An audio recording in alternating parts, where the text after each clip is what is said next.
क्या आपने कभी सुना है कि एक दिन हनुमान जी बिना बताए अयोध्या से गायब हो गए थे? हाँ, वही हनुमान जो हर पल राम जी की सेवा में तत्पर रहते थे। उस दिन अयोध्या की राजसभा में एक आसन खाली था। वो आसन जो हमेशा एक ही भक्त के लिए रखा जाता था। वो आसन हनुमान जी का था। राम जी ने सभा में नजर घुमाई, लेकिन प्रिय भक्त कहीं दिखाई नहीं दिए। राम जी मुस्कुराए, निश्चय ही हनुमान किसी भक्त की रक्षा में लगे होंगे।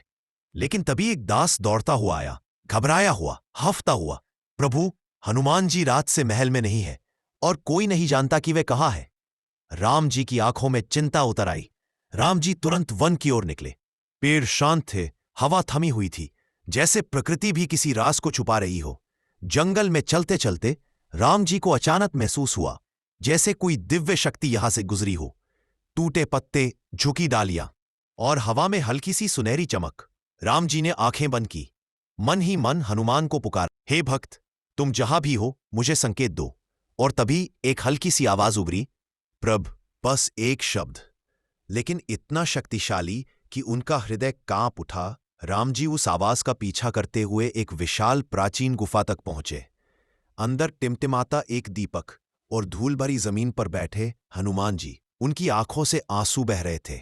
उनकी दिव्य आभा फीकी पड़ चुकी थी। राम जी ने आगे बढ़कर पूछा, हनुमान, तुम यहां? और ये आंसू क्यों? हनुमान जी ने सिर झुका लिया, कांप रही थी।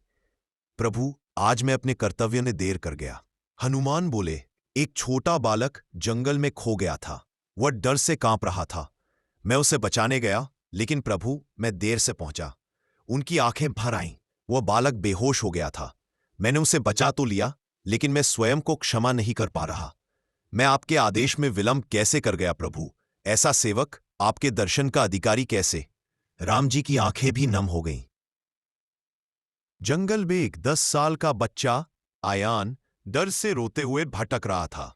जंगली जानवर उसकी ओर बढ़ रहे थे। वह रोते हुए पुकार रहा था, हे राम, मेरी रक्षा करो। और जैसे ही उसकी पुकार आकाश में गूंजी, हवा बदली, पेड़ झूम उठे और स्वर्णिम प्रकाश के साथ हनुमान जी प्रकट हुए। वे बिजली की गति से उतरकर सारे जानवरों को दूर भगा देते हैं। बच्चा बेहोश होकर गिर जाता है।